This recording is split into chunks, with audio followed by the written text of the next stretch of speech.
What's going on, guys? Briar Rabbit here. Today we're going to be taking a look at the Chione E1A 120R liquid cooler from GAMDIAS.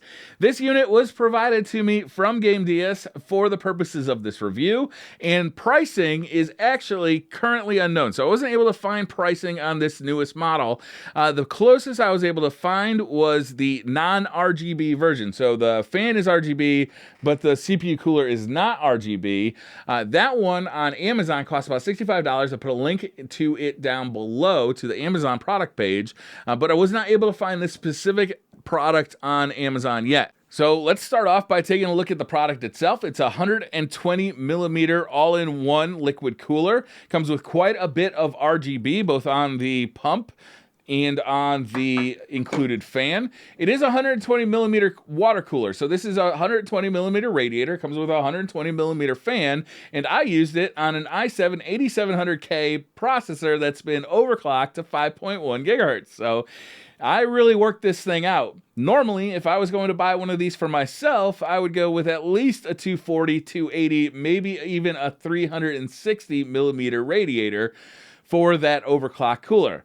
I will say this though, while temps ran hot, I did not have any throttling issues. I never hit any kind of, thermal throttling of any sort. So temps ran hot with this thing. I would recommend for a processor like the i7 8700K, a larger radiator, but we're going to be taking a look at the unit I have for this review. So what I want to say right off the bat was installation on this thing was kind of a pain.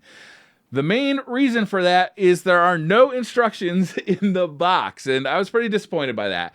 I looked through the box, no instructions, went to their website, couldn't find instructions on their website, and it actually wasn't until after I had the thing all installed and up and running that I noticed on the back of the box, there's a QR code that you can scan to get the instructions for installation of this product.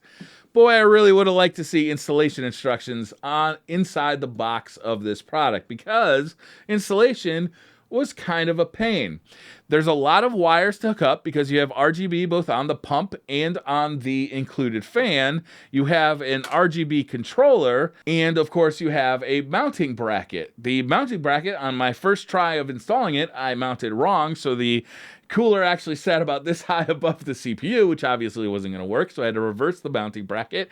I was able to figure out after about half an hour worth of work, but instructions included in the box would have really helped the whole process go a lot smoother. So in the future, I would really like to see them include instructions, paper version in the box.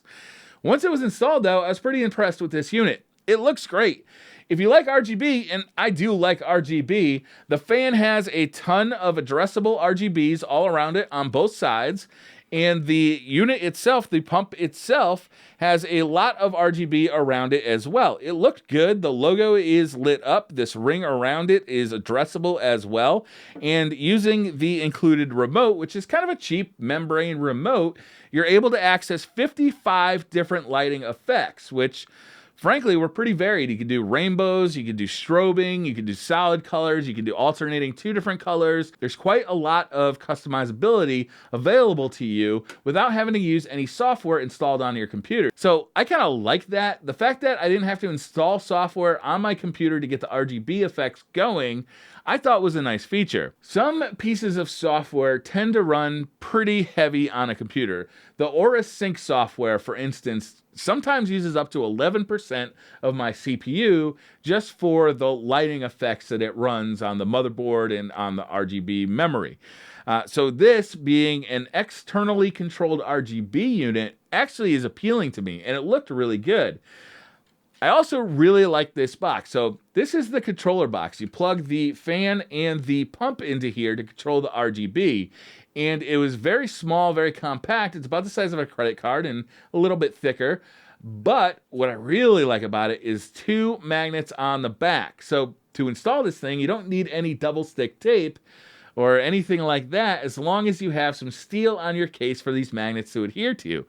Once you find a spot for it, you simply let it latch on with the magnets and it stays there. The magnets are strong enough to keep it held there pretty tightly, and if you want to move it, you simply pull it off and place it someplace else instead of having to peel off some double stick tape, or go find some more double stick tape. I really like these magnets, and I think that every product that has a controller box like this should learn from this. These magnets are fantastic. The remote itself has a ton of controls for the RGB, but the remote itself has a ton of different functions for the RGB, the fan speed. You can control all sorts of stuff with this RGB remote. I wish it wasn't such a cheap little remote, but it does what it needs to do. And frankly, most people are going to set this stuff and kind of forget it for the most of the time it's running. So it does what it needs to do. The fan itself is a pretty nice fan. It ran fairly quietly. There's RGB on both sides and 2 cables that come off of it, one for the fan control and one for the RGB control.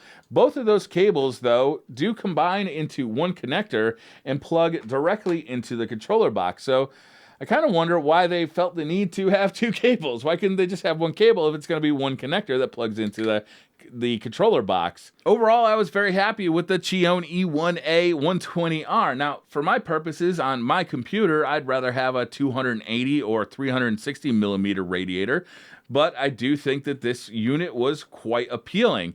The RGB on the pump, the RGB on the fan, the fact that it's all controlled through this little controller unit with the magnetic mounting, I thought was a really slick setup with no software installation required on my computer.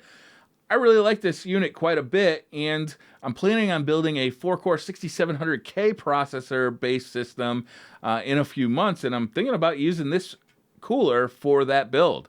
So that's going to do it for this one, guys. Thank you very much for watching. Hit that like button if you liked the video. Hit subscribe if you're new to the channel, and I'll see you guys next time.